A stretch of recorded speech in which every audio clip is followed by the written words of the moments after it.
많은 사람이 예배를 이렇게 생각합니다. 설교가 중요해. 찬양이 좋아야 해. 내가 은혜 받는 예배여야 해. 이런 표현 속에 예배에 대한 생각이 드러납니다. 다 좋습니다. 틀리지 않았고요. 그러나 놓치는 게 생길 수 있습니다. 그건 바로 내가 누구를 예배하는가, 우리는 누구를 예배하는가입니다. 우리는 하나님을 예배합니다. 그렇다면 내 마음에 드는 예배보다는 하나님께 드리는 예배여야 합니다. 성부 하나님께, 성자 하나님 그리스도께, 성령 하나님께요. 그러니 예배는 나의 평가가 될 수 없습니다. 찬양이 나의 만족이 될 수 없습니다. 누구를 예배하는가의 문제가 예배의 본질입니다. 혹시 이런 생각을 해보셨습니까? 공포 영화보다 조금 더 무서운 생각인데요. 내가 예배하지만, 내가 찬양하지만 하나님이 안 받으신다면 어떡하지? 문득 이런 생각 안 해보셨습니까? 이것이 진짜 무서운 일이 되고 말았습니다. 누구에게요? 가인에게요. 가인이 하나님께 제물을 드리며 예배했습니다. 그러나 하나님이 받지 않으셨습니다. 심술이 나셨느냐? 그렇지 않아요. 가인의 동생 아벨의 예배는 받으셨으니까요. 받으시는 예배가 있고 그렇지 않은 예배도 있습니다. 하나님이 어떤 예배자는 받으시지만 어떤 예배자는 받지 않으실 수 있어요. 그렇다면 우리는 어떤 예배자여야 할까요? 짚어야 할 게 많지만 이 시간에 이것 하나 점검하기를 원합니다. 나는 참으로 하나님을 예배하는가? 하나님이 예배받기에 합당한 분이심을 내가 깊이 인정하고 고백하는가? 여러분, 이게 중요한 싸움이에요. 하나님께서 예배받기에 참으로 합당하신 분이신가?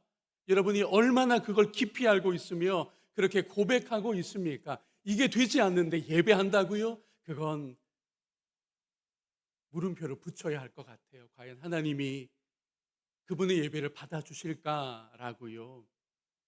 여기에 예배의 본질이 있기에 그렇습니다. 제가 영어를 잠깐 사용할게요. 예배가 영어로 worship입니다. 이건 두 가지 낱말이 합쳐진 것인데요. 가치라는 worth라는 단어와 신분이라는 뜻의 ship이라는 단어가 만난 거예요. 그러니까 worthship, 그러니까 worship이 된 겁니다. 그러니까 예배란 우리 두 번째 줄을 함께 읽을까요? 예배 받을 만한 가치가 있는 대상을 경배하는 것이 예배라는 말 자체의 의미입니다. 그런데 그 대상이 누구라고요? 누가 우리의 예배를 받으시기에 온 피조물의 예배를 받으시기에 합당하시다고요? 하나님이십니다. 우리의 하늘아버지이십니다. 여호와 하나님은 예배받기에 합당하십니다. 그분은 찬양받기에 합당하십니다. 그럴 만한 일들을 행하셨으니까요. 그럴 만한 영광 가운데 계시니까요. 그럴 만큼 거룩하시기에 또한 그런 것입니다. 오래전 선지자 이사야가 천상의 예배를 목도하고 정말 황홀해했습니다. 그건 굉장한 광경이었어요. 하나님의 보좌가 있고 그 주변에 천상의 존재들이 예배를 하는데 이사야가 이렇게 증언합니다. 이사야서 오늘 본문이지요. 서로 불러 이르되, 서로 불렀다는 건 하나님의 보좌 주위에서 천상의 존재들이 서로 불렀다는 얘기예요. 이르되 거룩하다 거룩하다 거룩하다 만군의 여호와여. 우리 그 이후 부분 함께 읽을까요? 그의 영광이 온 땅에 충만하도다 하더라. 아멘. 예배의 대상이 이런 하나님이시라면 우리는 예배를 관람할 수 없습니다. 내 마음에 드는 예배가 목적일 수 없습니다.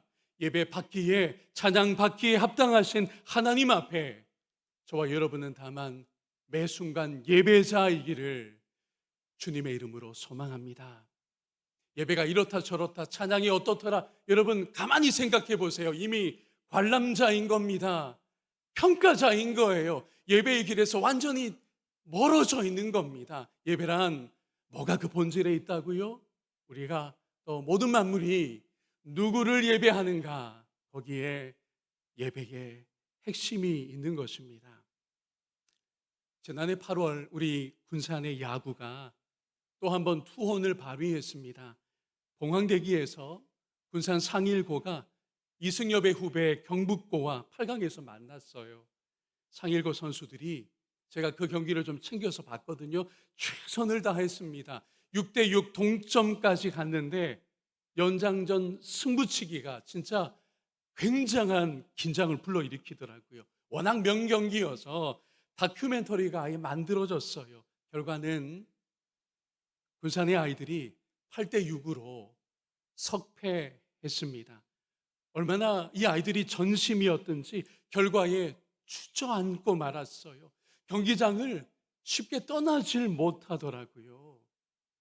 제가 그 다큐멘터리에서 저 모습을 보다가 정말 찐이구나, 군산상고 야구팀 역시 정신이 있구나, 비전이 있구나, 이런 생각이 들면서도 다음 생각으로 이어졌는데, 야구 선수들에게는 야구가 어쩌면 종교와 같겠구나 라는 생각이 들었습니다. 이들에게 가장 소중하고 가치 있는 것은 단연코 야구가 아닐까요? 그래서 그렇게 열심히 하는 겁니다. 프로 선수가 되고 싶어 하는 겁니다. 사람은요, 누구나 그런 대상을 갖고 있습니다. 성공이 그 대상이기 쉽고, 돈, 명예, 그리고 사람도 그런 대상이 됩니다. 달리 말해서 누구나 예배하는 대상이 있다는 거예요. 그래서 미국의 어느 소설가이며 저명했던 영문학자였던 한 분이 이런 말을 남겼습니다. 모든 사람은 무엇을 한다고요? 예배한다는 거예요. 그 누구도 예배하지 않을 수 없다라고 그는 말하면서 매우 묵직한 한마디를 덧붙였습니다. 한 가지 선택이 있다면 무엇을 예배하느냐 뿐이라는 거예요. 어떤 부모는 자식이 너무 중요한 나머지 자식을 거의 예배합니다. 어떤 남녀는 애인이 너무 좋은 나머지 애인이 거의 예배의 대상과 같아요. 어떤 사람들은 지도자나 이념을 신봉한 나머지 그게 거의 하나님처럼 되기도 합니다. 저와 여러분은 이 아침 어떻습니까? 우리에게 예배가 합당한 분은 누구입니까? 칭송과 찬양이 합당한 분은 누구이십니까? 하나님이십니다. 하나님이 온 세상의 창조자이시니까요. 하나님은 역사의 주관자이시니까요. 그 마지막까지 선하신 뜻대로 여전히 일하시며 주관하십니다. 그리고 하나님은 구원자이십니다. 아들을 통하여 죄와 죽음에서 우리를 건져내셨습니다. 그러므로 오직 하나님을 우리는 예배합니다. 아멘이시죠? 예배의 가치가 오직 하나님께만 합당합니다. 우리 모두가 그분만 예배자인 것을, 그분께만 예배자인 것을 한순간도 잊지 않았으면 좋겠어요. 시편 29편 2편을 2절을 따라서 우리 함께 고백해 볼까요? 선언해 보겠습니다. 여호와께 그의 이름에 합당한 영광을 돌리며 거룩한 옷을 입고 여호와께 예배할지어다. 아멘. 저와 여러분은 또한 하나님의 그 아들 예수 그리스도를 예배합니다. 왜냐하면 성부 하나님의 뜻을 순종하여 예수께서 십자가에서 죽으셨으니까요. 모든 피조물을 회복하려고 종으로서 섬기셨으니까요. 죽기까지 섬기셨습니다. 우리는 자기 목숨을 내어주신 하나님의 아들을, 어린 양을 이 아침에도 예배하고 있습니다. 예수님은요, 또한 참된 왕이시기에 우리가 예배합니다. 그분은 세상의 왕들처럼 힘을 앞세우지 않으셨습니다. 자기 영광을 구하지 않으셨습니다. 오히려 자기를 내어놓음으로써 성부 하나님의 뜻에 온전히 순종하시고 하늘 아버지의 뜻을 이루셨습니다. 성부께서 그래서 이렇게 하셨지요. 너무 귀한 말씀입니다. 빌립보서 2장 본문을 9절과 10절 말씀으로 다시 봅니다.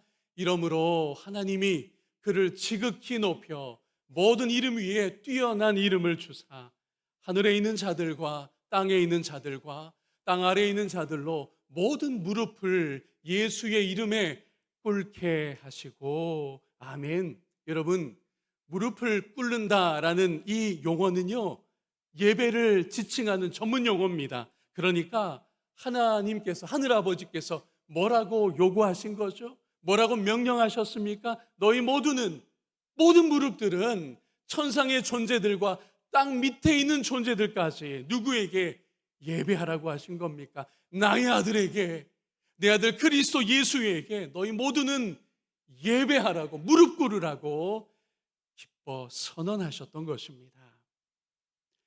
오늘 2부 예배가 찬양 예배인데요, 김명식 찬양사역자가 인도합니다. 그분의 첫 찬양 앨범이 나왔을 때 저는 신학대학 4학년이었습니다. 졸업이 가까웠고 신학대학원 입학이 확정되었으며 대학원 후에는 곧장 군목 사역이 정해져 있던 시점입니다. 그때까지 순탄했고 제가 좀 잘했다라고 마음이 교만했었고요, 앞길은 성공적으로 보였습니다. 그러던 어느 날 강의실로 올라가는 계단에서 제가 그만 주저앉고 말았어요. 이유를 알 수가 없었습니다. 갑자기 다리에 힘이 다 빠지고 어지럽고 제가 몸을 가누질 못하게 된 거예요. 저를 발견한 동기 몇 명이 저를 급히 병원에 데리고 갔습니다. 일주일 입원을 해 있었는데요, 부모님이 지방에서 올라오시고 많이 놀라셨어요. 근데 제가 좀 답답하게 그리고 좀 놀라면서 입원해 있었던 이유는 이런 검사 저런 확인을 다 해봤거든요. 병명이 나오질 않아요. 거기가 준종합병원이었습니다. 원인을 밝혀내질 못하는 거예요. 그래서 몸은 안 좋았습니다. 힘들었습니다. 마음은 답답했고요, 불안하기도 했습니다. 주님, 저 왜 이런 건가요? 주님, 저 왜 이렇게 되는 거죠? 치료도 제대로 없이 그러나 퇴원을 했습니다. 기숙사로 돌아왔는데 몸이 계속 좋지는 않았습니다. 그런데 그 무렵 기숙사 몇 군데 방에서 새로운 찬양이 들리길 시작했어요. 대학 방송팀에서는 교정의 캠퍼스에 그 찬양을 내보내길 시작했고요. 그 찬양은 다름 아니라 김명식 씨의 1집에 수록된 오직 예수라는 곡이었습니다. 노래말이 이렇게 돼요. 이런 고백입니다. 예수 안에 능력 있네. 나 힘이 없어 쓰러질 때도. 그리고 저를 도전한 가사는 두 번째 줄에 있어요. 나는 인생의 성공을 너무 소중히 여겼네. 이 부분을 부를 때 눈물이 났습니다. 주님, 제가 신학생이고 이제 졸업반인데 제가 사역의 길을 지금 준비해 가고 있는데 어찌 보면 성공적인 사역이 저의 목표가 되어 있는 것은 아닙니까? 라고 하며 하나님 앞에 회개하기를 시작했어요. 그리고 그 후렴이 저에게 질서를 잡아주었습니다. 오직 예수, 나의 믿음, 십자가 능력 속에 빛나는 영광. 이걸 저의 고백으로 이렇게 불러나가는데요, 여러분, 놀랍게도 몸의 그 모든 증상이 사라졌습니다. 그리고 저희 마음의 질서가, 인생의 질서가 바르게 되었어요. 오직 예수, 그분의 십자가가 나의 영광이요, 나는 성공을 위해 부름받은 것이 아니라 그분께 충성하라고 부름받았다는 영적 질서가 잡히니까 제 몸의 모든 이상했던, 원인도 파악이 안 됐던 증상이 일시에 사라졌습니다. 제가 어제 새벽에 설교 마무리를 하다가 이 기억이, 저는 까마득히 잊었거든요. 이 기억이 떠올라서 얼마나 감사했는지 모릅니다. 여러분도 저도 하나님의 아들 예수 그리스도를 날마다 경배하는 사람들이기를 소망합니다. 덧붙여서 성령께서도 우리의 예배를 받으십니다. 성령도 주님이시며 생명을 주시는 분이시고 우리의 위로자요 조언자이십니다. 성부와 더불어 성자와 더불어 성령께서 예배와 영광을 받으십니다. 그래서 여러분 찬송가 1장에 이렇게 되어 있어요. 저 천사여 찬송하세, 찬송 성부 성자 성령. 여러분 찬송가 1장과 2장이 매우 중요해요. 우리의 예배의 근본이 우리의 송축함과 찬양의 삶의 근간이 거기에 짧은 두 곡 속에 담겨 있기 때문에 그렇습니다. 찬송가 2장에도 성부 성자 성령 삼위일체께 영원 무궁하기까지 영광을 돌리세라고 우리가 전심을 다해 찬송가 1장을 2장을 부르는 것입니다. 이제 설교를 정리하면서 예배의 비전을 주목하려고 합니다. 이것은 하나님이 처음부터 가지셨던 비전 가운데 하나인데요. 하나님이 해 뜨는 곳부터 해 지는 곳까지 예배가 있기를 바라셨다고 하는 그 비전입니다. 말라기서 1장 본문이죠. 그곳 11절을 다시 보겠습니다. 만군의 여호와가 이르노라 해 뜨는 곳에서부터 해 지는 곳까지의 이방 민족 중에서 내 이름이 크게 될 것이라 각 처에서 내 이름을 위하여 분향하며 깨끗한 제물을 드리리니 이는 내 이름이 이방 민족 중에서 크게 될 것임이니라. 아멘. 저도 청소년 시기에 교회에서 자주 불렀던 찬양이기도 해요. 율동까지 곁들였잖아요. 그렇죠. 해 뜨는 데부터 해 지는 데까지. 그게 어디서 왔느냐? 말라기서 1장 11절에서 온 겁니다. 그런데 우리가 그렇게 기쁘게 짧게 부르기에는 너무도 이 구절 속에 예배의 비전을 담아내기에는 턱없이 가벼운 찬양이었어요. 물론 다음 세대 아이들이 부르기에는 귀한 찬양이지만요, 해 뜨는 곳에서 해 지는 곳까지 이방 민족 중에서 내가 영광을 받기를 원한다. 예배가 모든 곳에 있어야 한단다. 모든 나라, 모든 민족, 모든 피부색, 모든 언어가 여호와 하나님을 예배하는 그 날을 성부 하나님께서 말라기 선지자를 통하여 알려주셨던 것입니다. 모든 이방 민족이 하나님을 예배하는 날이 오기를 저와 여러분도 소망하며 기도할 수 있기를 바랍니다. 그래서 이란 사람으로서 우리나라에서 신학 수업을 받고 목사가 된 분이 있어요. 이분이 우리 교단의 목사가 되었습니다. 제가 아프가니스탄으로 파병되었을 때 무슬림 한 분이 조용히 복음을 받아들였어요. 아프가니스탄의 탈레반이 강력하게 종교적으로 규율하고 있거든요. 기독교로 개종한다, 이건 목숨 거는 일이에요. 그래서 그분은 어떻게 했느냐? 정말 조용히 개종했습니다. 너무 놀라운 일이었어요. 아프가니스탄의 무슬림 한 사람이 예수의 복음을 듣게 되자 그가 예수 그리스도와 그의 아버지 하나님을 예배하는 대열에 한 사람이 되었다는 게 너무도 감격적이었습니다. 하나님이 이런 일들을 지금도 해나가고 계시고요. 제가 군목으로 사역하던 중에 만났던 어느 군종명 형제는 중국 한족 자매와 결혼했습니다. 이 부부가요, 대만으로 파송되어 중화권 사역을 이어가고 있습니다. 가깝지만 마치 땅끝에 있는 것 같은 북한은 또한 어떠합니까? 여러분이 북한을 어떻게 생각하고 있으며 그 땅을 위해 무엇을 기도하고 있습니까? 서울의 어느 한 교회는 탈북한 자매 한 분을 신학대학원에 보냈습니다. 통합측인데 목사 안수를 받았어요. 부목사로 그 교회에서 목사 인턴십을 받고 있습니다. 이 과정을 마치면 그 목사님을 담임으로 탈북민들을 위한 교회를 개척시켜줄 예정이에요. 개척될 교회는 여러분 더 놀라운 스토리가 여기에 있어요. 더 위대한 비전이 여기에 있습니다. 그렇게 우리 세터민들, 탈북민들 중심의 교회가 설립될 건데 이 교회는요, 북한의 문이 열리는 날 북한 땅에 들어갈 것을 비전으로 설립될 공동체입니다. 사랑하는 여러분, 그러니 저를 따라서 해주실까요? 해 뜨는 데부터 해 지는 데까지. 그게 아프리카의 지금 기근이 심각한 수단이든지 전쟁의 포화 속에 처참히 무너진 많은 아이들마저 목숨을 잃은 저 이란이든지 아프가니스탄이든지 가까운 북한이든지, 여러분 해 뜨는 데부터 해 지는 데까지 모든 민족이 하나님을 예배하는 날이 오게 될 것입니다. 그 날들이 지금 이루어지고 있어. 이 순간에도 하나님께서 당신의 영을 통하여 이 일들을 해 나가고 있는 것입니다. 이것이 바로 예배의 비전인 것입니다. 그러니 저와 여러분이 어느 나라, 어느 민족, 그 어떤 조건을 가지고 저들은 예배에 합당하니 합당하지 않으니라고 말할 수가 없는 것입니다. 예배의 이 우주적인 비전을 적어도 안다고 한다면 온 세상이 하나님을 경배하고 열방이 주님께 돌아오기를 기도하며 그 가운데 참여하는 저와 여러분 되기를 주님의 이름으로 축복합니다.